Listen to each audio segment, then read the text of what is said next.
of Kanak Infosystem, your ultimate source for all ERP solutions. So today we will be talking about how to add sell order items dynamically in ERPNext.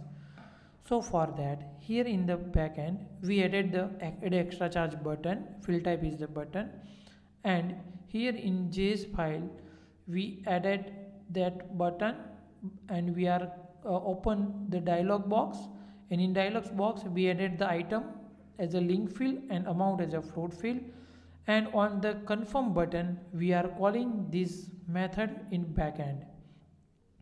So here in sales order we will get that button here, add extra charge. So once we click on open, it will open the dialog box. Here we will select the item, and once we click on the confirm, it will add line in the backend 5000 like this way, and here in the backend we write this code.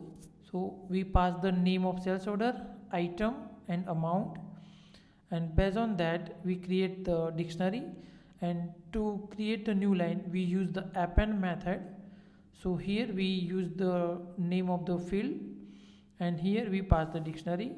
So after append we use the save method to save the sales order.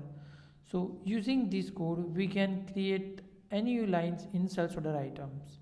We can use same logic for the purchase order or sales invoice also. So thanks, and please don't forget to like, share and subscribe to stay updated. Thanks.